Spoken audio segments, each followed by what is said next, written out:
इस वीडियो को देखने के बाद में तुम्हारा ये वाला चैप्टर, अब कहां रहे दूसरों के दुख में दुखी होने वाले लोग, जो तुम दुखी हो ना कि सिलेबस नहीं कंप्लीट हो रहा है, समझ नहीं आ रहा है इस चैप्टर से कौन से क्वेश्चन आएंगे, वो सब आराम से बन जाएगा। बस इस वीडियो को क्या करना है, ध्यान से बस देख लेना है।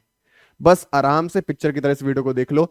सारी एनसीईआरटी की लाइन बाय लाइन तुम्हें अच्छे से डेफिनेशन दे दूंगा, वो भी 15 मिनट के अंदर। और साथ साथ में इस चैप्टर के कौन कौन से टॉपिक हैं, कौन कौन सी स्टोरीज बता गई हैं, वो ऐसे बता दूंगा कि तुम कभी भूल ही नहीं पाओगे। प्यारे तरीके से बताऊंगा, सब दिमाग में बैठ जाएगा, दिल से समझेंगे। और साथ साथ में प्रीवियस से क्वेश्चन लगा रहे होंगे, और वो वाले क्वेश्चन भी जो इस साल आ सकते हैं। तो मतलब कि इस वीडियो को देखने के बाद फुल पैकेज तुम्हें मिल जाएगा। पूरा चैप्टर ऐसा कंप्लीट होगा कि भले ही अब तक एक भी बार ना पढ़ाओ तो भी कंप्लीट हो जाएगा। और अगर अभी भी आधा आधा पढ़ के रखे हो तो तुम्हें पता चल जाएगा कहां से क्वेश्चंस आएंगे।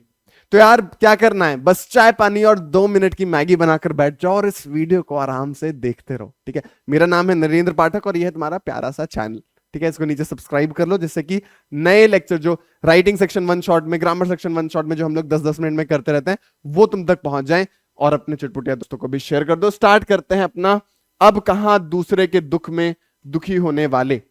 ये बहुत ही प्यारा चैप्टर है, लिखा है हमारे निदा फाजली साहब ने। उनकी शायरी, उनकी गजलें तुम सुनते रह रहे होगे, अगर नहीं सुना है तो टेस्ट अच्छा करो अपना। खैर स्टार्ट करते हैं अपना। निदा फाजली साहब ने लिखा है, 1 नंबर के लिए आ जाता है। इसमें देखो बेसिकली तुम्हें 4 स्टोरीज देखने को मिलेंगी। कितनी स्टोरीज देखने को मिलेंगी? 4। इंपॉर्टेंट है। हम लोग को क्या करना है, दिमाग में एक मैप बनाना है कि इस चैप्टर में है क्या, ठीक है। पहले पैराग्राफ में, एनसीईआरटी के पहले पैराग्राफ में एक कहानी दी गई है। पहली स्टोरी क्या है? सुलेमान की, जिसे सोलोमन कहते हैं बाइबल में और सुलेमान कहते हैं कुरान में। सुलेमान साहब थे 1025 वर्ष पूर्व के बादशाह। वो ऐसे बादशाह थे, ऐसे अतरंगी बादशाह थे कि वो पेड़ पौधे, पक्षियों की और जितने भी जंगली जानवर हैं इन सब की आवाजों को सुन सकते थे, ठीक है। वो सभी पशु पक्षियों की आवाजें सुन पाते थे, उनकी भाषा को जानते थे। और एक कहानी, एक टाइम की बात है, जब जो हमारे सुलेमान जी थे वो जा रहे थे, और रास्ते में जब वो जा रहे थे अपने लश्कर के साथ में, अपने काफिले के साथ में, तो चींटियों का एक झुंड था, उसको घोड़े की टापें सुनाई दी। तो वहां पर चींटियों ने डर कर सबको कह दिया कि भाई आप लोग अपने अपने बिलों में जाओ, फौज आ रही है, फौज हमला कर देगी। तो सारी चींटियां डर गई, सारी चींटियां छुपने जा रही थी। तभी हमारे सुलेमान जी थे, उन्होंने कहा कि घबराओ नहीं, सुलेमान को खुदा ने सबका रखवाला बनाया है। मैं तुम्हारी भी इज्जत करता हूं, तुम्हारा भी रखवाला हूं, मैं तुम्हारा भी रूलर हूं, तुम्हें मुझसे घबराने की जरूरत नहीं है। ये कहकर फिर सुलेमान जी ने अपना जो कारवां है, जो अपना लश्कर है, वो आगे बढ़ाया। और फिर चींटियों ने ये सुनकर उन्हें दुआ दी, ठीक है। ये हो गई अपनी पहली स्टोरी। पहली स्टोरी हमें क्या बताती है कि जो हमारे पहले के समय के जो लोग थे वो इज्जत कर रहे थे, किनकी? चींटियों तक की। एक राजा ने अपना काफिला रोक दिया क्योंकि चींटियां डर गई थी। फिर चींटियों को आश्वासन दिया, चींटियों को कहा कि कोई नहीं, डरने की बात नहीं है, मैं तुम्हारा राजा हूं, मैं तुम्हारी रक्षा करूंगा, मैं तुम्हारा भी राजा हूं। तो फिर चींटियों ने दुआ दिया और वो आगे बढ़ गए। इसका मतलब ये है, पहली स्टोरी खत्म। दूसरी स्टोरी आओ देखते हैं। दूसरी स्टोरी है हमारे सिंधी भाषा के महाकवि शेख अयाज की। कवि कहते हैं, जो हमारे निदा फाजली साहब हैं, वो कहते हैं कि जो हमारे सिंधी भाषा के महाकवि हैं शेख अयाज, एक बार उन्होंने, उनके साथ एक इंसिडेंट हुआ जिसको उन्होंने अपनी आत्मकथा में भी लिखा है। क्या इंसिडेंट हुआ कि उनके पिताजी नहा धोकर आए खाना खाने के लिए, कुएं से नहा धोकर आए, और जैसे ही वो बैठे तो उन्हें दिखा कि उनके कंधे पर एक काला च्योंटा आ गया है, उनके शरीर पर एक काला च्योंटा, जो बड़ी वाली काली वाली चींटी नहीं होती जिससे देख के तुम बचपन में से डर जाते थे, भाई क्या है क्या है क्या है। तो वो मॉन्स्ट्रस चींटी, काला च्योंटा उनके साथ में आ गया। तो जब वो खाना खाने बैठे थे, एक और मुंह में निवाला डाल रहे थे, तभी अचानक से वो उठ गए। उनकी पत्नी ने पूछा क्या हुआ, खाना अच्छा नहीं बना है? तो उन्होंने कहा अरे नहीं नहीं, मैं किसी को उसके घर से दूर करके ले आया हूं। जो च्योटा है, काला च्योटा है, उसका घर है कुएं के पास में, मैं उससे, उसके घर से दूर ले आया हूं। पहले मुझे उसे उसके घर पर वापस छोड़ना पड़ेगा। तो फिर वो जाते हैं उस बेघर को उसके घर तक, उस काले च्योटे को उसके कुएं तक छोड़कर फिर आते हैं। दूसरी कहानी ये हो गई। ये क्या बता रही है हमें कि भाई एक टाइम पे लोग ऐसे थे जो चींटियों की, छोटे छोटे कीड़ों की, मकोड़ों की, इन सब की इज्जत करते थे। और उनके दुख में कि भाई किसी का घर छूट गया है, उसका घर छूट जाएगा, उसके परिवार वाले क्या करेंगे, च्योंटे, एक काले चींटी के बारे में इतना सोचा जाता है। तो यहां पर क्या है, यहां पर दिखाया जा रहा है कि कैसे लोग छोटे छोटे कीड़े मकोड़ों की भी इज्जत किया करते थे। ये दूसरी कहानी है। इसके बाद तीसरी कहानी है। तीसरी कहानी क्या है? बाइबल और दूसरे पावन ग्रंथों में नूह नाम के एक पैगंबर का जिक्र मिलता है। पैगंबर मतलब मैसेंजर ऑफ गॉड, ठीक है, जो भगवान के किसी एक मैसेज को दुनिया तक पहुंचाए उसे पैगंबर कहा जाता है। तो नूह नाम के एक पैगंबर का जिक्र हम लोगों को यहां पर देखने को मिलता है। वो क्या करते थे? उनका असली नाम था लश्कर, पर उन्हें लोग नूह बुलाते थे। क्यों? क्योंकि वो जिंदगी भर रोते रहे और उदास रहे, प्रार्थना करते रहे, अपने पापों की क्षमा मांगते रहे और रोते रोते उन्होंने जिंदगी बिता दी। इसी वजह से उन्हें नूह कहा जाने लग गया। अब ऐसा क्यों हुआ? वो तो पहले कभी खुश भी रहे होंगे। क्या हुआ कि उनके जिंदगी में इतना दुख आ गया? लड़की का चक्कर बाबू भैया? नहीं, लड़की का चक्कर नहीं था। वो एक बार जा रहे थे और एक घायल कुत्ता उनके पास से गुजरा, ठीक है, और उन्होंने जोर से चिल्ला के कहा, दूर हो जा गंदे कुत्ते। क्योंकि इस्लाम में कुत्तों को अशुद्ध माना जाता है, गंदा माना जाता है। तो उन्होंने कहा कि भाई मेरे रास्ते में क्या रहा, हट जाओ। तो कुत्ते ने उन्हें जवाब दिया कि ना मैं अपनी मर्जी से कुत्ता हूं, ना तुम अपनी पसंद से इंसान हो। बनाने वाला सबको तो वही एक है, बनाने वाला तो सबका एक ही है।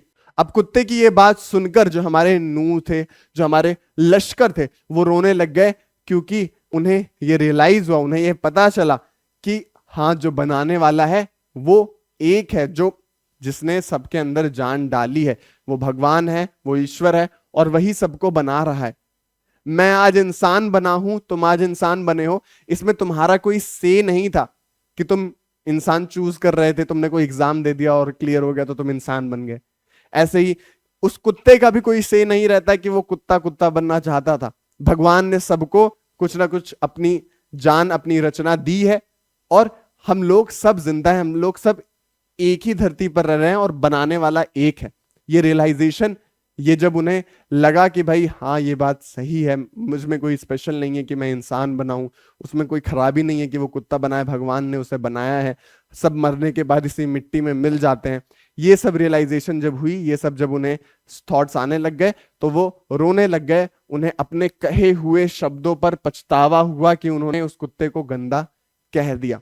और वो कितनी घृणा, कितना नफरत रखते थे बाकी जानवरों के प्रति, वो वहां पर उन्हें पता चला कि वो गलत था और फिर वो रोने लग गए और पछतावे में वो फिर जिंदगी भर रोते रहे। यहाँ पर निदा फाजली साहब की 2 लाइनें शायरी एक रखी गई है, नज्म की शायरी उठाकर यहाँ पर हम लोग को देखने को मिलती है। मिट्टी से मिट्टी मिले, मट्टी से मट्टी मिले, खो के सभी निशान, किसमें कितना कौन है कैसे हो पहचान। मतलब सब मिट्टी में ही तो मिल जाते हैं, मिट्टी में ही तो मिल जाते हैं। जब एक पेड़ गिरता है वो भी मिट्टी में मिल जाता है, कोई किसी इंसान की डेथ होती है मिट्टी में वो भी मिल जाता है। तो ये जो हमारी जीवन लीला है ये सब की, वो सब क्या हो रही है, मिट्टी से मिल रही है, फिर मिट्टी से फिर शुरू भी होती है। इसके बाद लेखक ने हमें समझाया कि भाई ये धरती है किसकी? क्या इस पूरे धरती पर मनुष्यों का ही एकमात्र हक है? क्या हम ही हैं इस धरती के राजा? अरे भाई डायनासोर्स भी थे, वो भी एक टाइम के बाद मर गए ना, खत्म हो गए ना। आज इस समय जो हम लोग अपनी अपनी अपने आप को सबसे बड़ा जीव समझ रहे हैं, सबसे होनहार जीव समझ रहे हैं, हमें भी ये समझना चाहिए कि जितनी धरती ये हमारी है उतनी उस कुत्ते की भी है, उतनी उस बिल्ली की भी है, उतने उस छोटे से कीड़े की भी है। उसकी भी जान है, उसके भी प्राण है। अगर ये चीज तुम्हें समझ में आ रही है, अगर तुम्हें भी ये चीज फील हो रही है, इसका मतलब है कि जो तुमने अब तक चैप्टर पढ़ा है उससे तुम्हें कुछ ना कुछ दिमाग में आ रहा है कि हाँ, जो चिड़िया है उसका भी उतना ही घर है जितना हमारा है। ठीक है, अब आओ आगे देखते हैं। देखो, जो धरती है वो किसी की नहीं है। पक्षी, मानव, पशु, नदी, पर्वत, समंदर, ये जितने भी है इन सबकी इक्वल इंपॉर्टेंस है। जब इकोसिस्टम साइंस में पढ़ते हो तो तुम्हें पता चलता है कि अगर कोई भी चीज ना रहे तो फूड चेन बिगड़ जाएगी, सब लोग मर जाएंगे। सबकी उतनी ही इंपॉर्टेंस है, एक छोटे से कीड़े से लेकर, छोटे पौधे से लेकर हम लोगों तक, कुत्ते तक, बिल्ली तक, जितने भी जीव हैं उन सबकी अपनी अपनी इंपॉर्टेंस है। अभी के टाइम पर हम लोगों ने क्या कर दिया है, अभी के टाइम पर हम लोगों ने इतना प्रदूषण फैला दिया कि पक्षियों की बस्तियां उजड़ने लग गई, पक्षियां भागने लग गए, बेवक्त बारिशें होने लग गई हैं इसी वजह से, क्योंकि हमने प्रदूषण इतना फैला दिया है। हम लोगों ने पेड़ काट दिए हैं, हम लोगों ने नदियों तालाबों पर अपना जो गंदगी है वो छोड़ना शुरू कर दिया है, उस पर कब्जा करना शुरू कर दिया है। इससे क्या हो रहा है, बेमौसम बरसातें हो रही हैं। ठंडी में अब ठंडी नहीं होती है, जनवरी फेब में तुम्हें ठंडी देखने को मिलेगी। गर्मियां अब गर्मी में नहीं होती है, पहले अप्रैल मई में गर्मियां होने लग जाती थी, अब तुम्हें जून जुलाई में गर्मियां देखने को मिलती हैं। ना ठंडी उतनी ज्यादा हो रही है, ना गर्मी उतनी ज्यादा हो रही है, सब उड़क धुड़क हो चुका है, बिन मौसम बरसातें देखने को मिल रही हैं। ये सब किस वजह से हो रहा है, प्राकृतिक असंतुलन की वजह से। हम लोग ओवर एक्सप्लॉइटेशन कर रहे हैं, पेड़ों को काटे जा रहे हैं, एयर मिल रहा है तो उसको प्रदूषित किया जा रहा है, पानी मिल रहा है तो उसे गंदा किया जा रहा है। हम लोग प्रदूषित कर रहे हैं अपने आसपास की सभी चीजों को, इकोसिस्टम को हम खराब कर रहे हैं। इसी वजह से ये सारी दिक्कतें हमें देखने को मिलती हैं। इसके बाद लेखक कहते हैं कि ये सब जो हम लोग कर रहे हैं ना, प्रकृति शांत होकर इसे देख रही है, पर उसके सहनशीलता का भी अंत होता है। फिर वो भी जो उसके साथ अगर तुम खेल करोगे, उसको नुकसान पहुंचाओगे, तो फिर वो भी हमें नुकसान पहुंचाती है। कैसे, इसके लिए यहां पर उन्होंने एक एग्जाम्पल दिया है। ठीक है, ये बहुत इंपॉर्टेंट एग्जाम्पल है, इसको दिमाग में रखना। ठीक है तो ये जो अपना एग्जाम्पल है वो है मुंबई का, कि कैसे मुंबई में एक बार सैलाब आ गया था और क्यों आया था, ये सब उन्होंने लिखा है। प्रीवियस ईयर क्वेश्चन PYQs तुम जितने उठा के देखोगे, इस पॉइंट से तुम्हें बहुत सारे क्वेश्चंस देखने को मिलेंगे। ठीक है, तो ये अच्छे से ध्यान से सुनो। ठीक है, बहुत इंपॉर्टेंट टॉपिक हम लोग अब करने जा रहे हैं। तो जो हमारे लेखक हैं वो कहते हैं कि मुंबई में भी पहले क्या हो रहा था, जितने भी लोग थे वो सब, मुंबई के जितने भी लोग थे वो क्या कर रहे थे, वो कर रहे थे कि समंदर को अपना बना लें, समंदर पर कब्जा कर लें। जितने भी बिल्डर्स थे वो समंदर को पीछे ढकेल रहे थे। पीछे ढकेलने का मतलब समंदर पे कब्जा कर रहे हैं, समंदर को पाट कर वहां पर बिल्डिंगें बना रहे हैं, वहां पर रहने लायक जगह बना रहे हैं। ठीक है, तो ये किया जा रहा था। तो समंदर बेचारा क्या कर रहा था, उसने बेचारी अपने जो टांगी फैलाई थी उसे समेट ली, फिर थोड़ा सिमट कर बैठ गया, मतलब उसने वो थोड़ा पीछे हो गया। ठीक है, समंदर टांगे फैलाकर अपना आराम से आता था, फिर हमने क्या किया, उसको पाट लिया। बिल्डरों ने क्या किया, उस जगह को पाट लिया, वहां पर घर बना लिया। तो जो हमारा समंदर था पीछे हट गया। फिर क्या किया, और पाट लिया, और बिल्डिंगें बना दी उसके तरफ। तो ये जो समंदर का अतिक्रमण है, उससे क्या हुआ, धीरे धीरे जो हमारा समंदर है वो सिमटता रहा। ठीक है, पहले बैठा, फिर उसके बाद उखड़ू बैठ गया, फिर उखड़ू मतलब ऐसे ऐसे ऐसे अनकंफर्टेबल होके एकदम थोड़ी सी जगह लेकर बैठ गया। फिर इसके बाद क्या हुआ, फिर खड़ा हो गया। फिर जब खड़े रहने की भी जगह कम पड़ने लग गई तो उसको गुस्सा आ गया। अब जो सहनशीलता थी वो उसकी खत्म होने लग गई। तो क्या किया उसने, क्या किया, उसने लाया सैलाब। लहरों पर दौड़ते हुए 3 जहाजों को उसने उठाकर बच्चों की गेंद की तरह फेंक दिया। कहां कहां फेंक दिया, एक वहीं समंदर के किनारे वर्ली पर गिरी, दूसरा बांद्रा में कार्टर रोड पर आकर गिरी, और तीसरा औंधे मुंह आकर कहां गिरी, गेटवे ऑफ इंडिया पर। और आज वो टूरिस्ट अट्रैक्शन बन चुकी है, सैलानियों को देखने लायक एक टूरिस्ट प्लेस बन चुकी है। तो इसका मतलब क्या है कि समंदर को शुरू में उन्होंने छेड़ा, समंदर पर अपना कब्जा करने लगे, अतिक्रमण करने लगे, समंदर पर जाकर घर बनाने लगे उसको पाट पाट कर।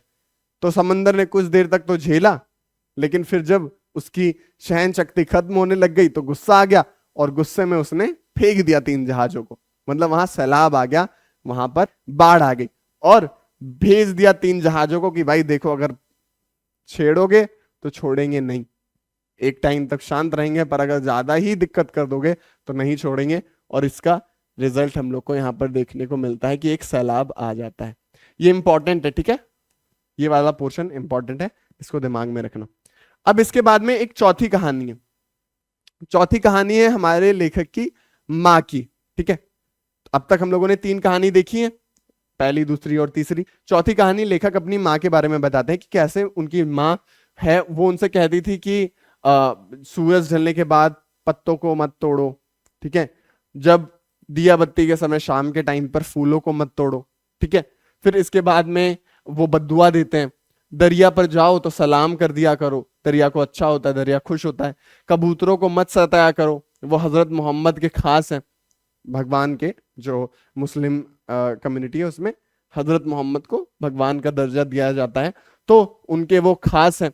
इसी वजह से उन्होंने अपने नीले गुंबदों पर मजार के नीले गुंबदों पर, मस्जिदों में जो नीले गुंबद होते हैं वहां पर कबूतर का घोंसला बनाने की जगह दे दी जाती है, उसे हटाया नहीं जाता है। तो उनकी माँ कहती है कि इसी वजह से उन्होंने इजाजत दी है घोंसला बनाने की। ये घर उनका भी है, वो उस मुर्गे का भी उतना ही योगदान है जो मुल्ला जी से पहले हमें जगा देता है, सुबह कुकड़ुकू करके हमें जगाता है, वो एक तरीके से आजान पढ़ रहा होता है। निदा फाजली साहब ने लिखा है कि सबकी पूजा एक सी, अलग अलग है रीत, मस्जिद जाए मौलवी कोयल गाए गीत। मतलब मौलवी मस्जिद जाता है तो पूजा करता है, और वही पूजा जो हमारी कोयल है वो गीत गाकर कर रही होती है। सारे सारे जीव अपना अपना काम एक ही जैसा कर रहे होते हैं, भगवान की आराधना, और इसके साथ साथ में जो हम लोगों का जो इकोसिस्टम है वो चल रहा होता है। यहां पर फिर कभी एक और एग्जाम्पल हम लोग को देते हैं कि ग्वालियर में उनका एक मकान था, वहां पर दलान में एक रोशनदान थी, ठीक है, वहां घर पर एक रोशनदान थी जहां पर एक कबूतर का घोंसला बना हुआ था, और उस घोंसले पर एक बिल्ली जाती है और 2 अंडों में से एक अंडे को गिरा देती है। उनकी माँ ये देखती है कि एक अंडा गिर गया तो बेचारी उदास हो जाती है, और दूसरे अंडे को बचाने के लिए वो स्टूल पर चढ़कर दूसरे अंडे को उठाने जा ही रही होती है, हटाने जा ही रही होती है कि उनसे ही गलती से वो अंडा गिर जाता है। तो अब वो और उदास हो जाती है कि अरे भाई अब तो दोनों अंडे फूट गए। वो देखते हैं कि कबूतर रात भर वहां बैठे रहते हैं, रात भर वहां पर रोते रहते हैं, तो उससे देखकर उन्हें बुरा लगता है। उनको इतना बुरा लगता है कि वो रोने लग जाती हैं, और फिर वो पूरे दिन कुछ खाना नहीं खाती हैं, रात में कुछ खाना नहीं खाती हैं, रात भर रोते रहती हैं, और फिर भगवान से माफी मांगने लगती हैं कि उनसे जो ये गलती हुई है उसके लिए उन्हें क्षमा कर दो। तो ये तो रही उनकी माँ की कहानी कि कैसे उनकी माँ बाकी जीव जंतुओं का आदर करती हैं, कैसे उनको निदा फाजली साहब को समझाती हैं कि भाई बाकी जीव जंतुओं का भी इस दुनिया पर उतना ही हक है, उनकी इज्जत करो, उन्हें भी जगह दो, ठीक है। ये इंपॉर्टेंट है, ठीक है, ये इंपॉर्टेंट है उनकी माँ और निदा फाजली साहब का जो रिश्ता है कि कैसे वो कहती हैं, कैसे उन्हें सीख देते हैं, ये इंपॉर्टेंट प्रीवियस ईयर्स में आ चुका है, ठीक है। अब इसके बाद फाइनल स्टोरी हम लोग को देखने को मिलती है। तो निदा फाजली साहब अपने और अपने पत्नी के साथ जब वो शिफ्ट हो जाते हैं मुंबई में, तब वो क्या देखते हैं उसके बारे में फाइनल कंक्लूसिव स्टोरी हम लोग को देखने को मिलती है। बस थोड़ा सा चैप्टर बना है, आराम से ध्यान से सुन लो, पूरे नंबर आ जाएंगे अगर बस इतना पोर्शन और सुन ले तो। पूरा चैप्टर तो लगभग कंप्लीट ही है। आखिर में क्या होता है, वो लिखते हैं लेखक कि ग्वालियर से मुंबई की दूरी ने संसार को काफी कुछ बदल दिया, कि जब वो ग्वालियर से मुंबई आए तो संसार काफी बदल चुका है। जब वर्सोवा में पहले जहां पर वो रहते हैं वहां पर पहले जंगल थे, उसे काटकर मकान बनाए गए, वहां पर उनका घर था। तो कुछ कबूतर आते थे और वहां पर जो हमारे लेखक हैं उनके रोशनदान से उन्होंने बना लिया अपना घोंसला, बच्चे हो गए। अब वो जो बच्चे उन्हें खिलाने की जरूरत है, तो 2 कबूतर रोज उड़ उड़ कर कहीं से कुछ दाना ला रहे हैं, कुछ खिलाने पिलाने के लिए लाने लग गए। तो अब उससे क्या हुआ, जो लेखक का घर था उसमें बहुत अफरा तफरी मच गई। लेखक कोई किताब रखते थे तो उस पर वो लोग ऐसे पॉटी वगैरह कर देते थे, उसको गंदा कर देते थे। कोई सामान रखा हुआ है वो टूट जाता था उनके फड़फड़ाने से, उनके आने से। तो जो लेखक की पत्नी थी उन्होंने क्या किया, निदा फाजली साहब की जो पत्नी थी उन्होंने कहा कि अब इस खिड़की को ही बंद कर दो, जाली वाली लगवा दी, और फिर उनका आना बंद हो गया। और रात भर, फिर लेखक लिखते कि रात भर वो 2 कबूतर वहीं बाहर बैठे रहे, अंदर आने का उन्हें रास्ता नहीं मिला। और वो लिखते हैं कि अब न सुलेमान है जो उनकी जुबान को समझकर उनका दुख बांटे, ना ही मेरी माँ है जो उनके दुखों में सारी रात नमाजें में काटे। मतलब कि अब वो बेचारे दुखी अभी भी हैं। जब उनकी माँ से एक अंडा गिर गया था, बच्चा अलग हो गया था उनकी वजह से, एक कबूतर और बच्चे अलग हो गए थे उनकी माँ की वजह से, तो वो रात भर उन्होंने खाना नहीं खाया, नमाजें पढ़ी जिससे कि उन्हें माफी मिल जाए खुदा से। इस वजह से वो रात भर रोती रही। लेकिन अब जब वो उनकी पत्नी ने वो काम किया कि बच्चों को और माँ को अलग कर दिया, तब उस दुख को समझने वाला अब कोई नहीं है। ना उनकी माँ है, ना वो सुलेमान है, और ना जो वो स्टोरीज उन्होंने सुनाई उनमें से कोई नहीं है। इसी वजह से जो हमारे लेखक हैं वो लिखते हैं, नदियां सींचे खेत को, तोता कुतरे आम, सूरज ठेकेदार सा सबको बांटे काम। मतलब जो हम समझते हैं ना कि छोटे जीव हैं उनका क्या ही काम है, वो कहते हैं कि नदियों से लेकर जो हमारे तोते हैं वो सब कुछ ना कुछ काम ही कर रहे हैं। नदियां हैं वो खेत को सींचती है तभी हमें खाना मिलता है, नदियां फालतू नहीं है। ऐसे ही तोता है वो आम को कुतरता है, और सूरज जो जीवन देता है सबको इक्वली, सूरज ठेकेदार सा, ठेकेदार क्या करता है, सबको काम बताता है कि भाई क्या क्या काम करो, क्या क्या काम करो। तो सूरज क्या करता है, सुबह हो जाती है, सूरज निकलता है, सूरज सबको ऊर्जा देता है, जीवन जीने की रोशनी देता है। तुम्हारी लाइफ में तुम बाहर निकल पा रहे हो क्योंकि सूरज है, नहीं तो अंधेरा होता, कुछ दिखता नहीं। तो सबको काम बांटने का काम हमारा सूरज कर रहा होता है। ये लाइन हमें क्या बता रही है, ये लाइन हमें बता रही है कि हर एक आदमी की अपनी इंपॉर्टेंस है, हर एक जीव, हर एक जंतु किसी न किसी काम में लगा हुआ है, उसका एक महत्व है। अगर वो महत्व, अगर वो काम उससे छीन लिया जाएगा, अगर वो उस जीव को खत्म कर दिया जाएगा, तो ये जो पूरा इकोसिस्टम है वो हमारा बिगड़ जाएगा, और आगे चल के हम लोग अपने आप को ही तबाह कर रहे होंगे। यही इस पूरे चैप्टर का निष्कर्ष है कि थोड़ी एम्पैथी लाओ, सहानुभूति लाओ आसपास के जीवों के प्रति, क्योंकि अब कहाँ रहे दूसरे के दुख में दुखी होने वाले लोग। तो एटलीस्ट इस चैप्टर को पढ़कर आसपास जाना, तो कुत्ते बिल्ली इनकी इज्जत करना। काफी लोग को मैंने देखी ऐसे साइकिल से कुत्ता दिखता है तो उसी के सामने स्टंट मारने लग जाते हैं, उसको इधर उधर कर देते हैं, बच्चों को उठा उठा के फेंकने लग जाते हैं। तो प्लीज ऐसा मत करो। और इस चैप्टर से जो इंपॉर्टेंट क्वेश्चंस हैं वो ये हैं, ठीक है, पॉज करके पढ़ सकते हो। ऑलरेडी हमने पढ़ रखा है, समुद्र के गुस्सा होने का कारण क्या था, ये है। फिर इसके बाद में तुम्हें एक क्वेश्चन ये मिल जाता है, प्रीवियस में आ रखा है 2015 का ये क्वेश्चन देखने को मिल जाता है, ठीक है। समुद्र के गुस्से से यहाँ पर सारे क्वेश्चंस देखने को मिल जाते हैं। और अरब के लश्कर का नाम नूह क्यों था, क्योंकि वो रोते रहे थे, ठीक है।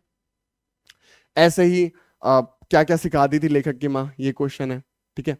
अपना आराम से तुम पॉज करके पढ़ सकते हो। सारे क्वेश्चंस हम लोगों ने ऑलरेडी कर रखे हैं, जो एक्सप्लेनेशन था उसमें हम लोगों ने ऑलरेडी देख रखा है। एक बार पॉज करके सारे क्वेश्चंस पढ़ लो, और अगर कहीं पे भी डाउट है, कोई भी कंफ्यूजन है, तो तुम कमेंट सेक्शन में पूछ सकते हो। और अगर वीडियो को शेयर नहीं किया है तो कब करोगे, 10th पास होने के बाद में। सब्सक्राइब कर लो, क्योंकि हम लोग हैं 10th के साथ भी और 10th के बाद भी, 11th में भी प्यारे तरीके से तुम्हारे जो सिलेबस है, तुम्हारी जो दिक्कतें हैं उसे कंप्लीट कर रहे होंगे। तो सब्सक्राइब कर लो। नीचे डिस्क्रिप्शन में भी तुम लोग को चैनल का लिंक मिल जाएगा, जिसमें हम लोग आगे जब सीनियर बन गए हो तुम, तो हम सीनियर वाली बातें कर रहे होंगे। मेरे चैनल का भी लिंक है नीचे डिस्क्रिप्शन में, तुम्हें सब मिल जाएगा। अपना ही चैनल है, और सब्सक्राइब करो, और अपने चटपुटिया दोस्तों को बताओ कि हाँ कोई पढ़ा रहा है, और पूरी हिंदी को अच्छे तरीके से पढ़ा रहा है कि सिलेबस कंप्लीट हो और फुल नंबर आए हिंदी में। तो thank you so much for watching, मिलते हैं नेक्स्ट वीडियो में।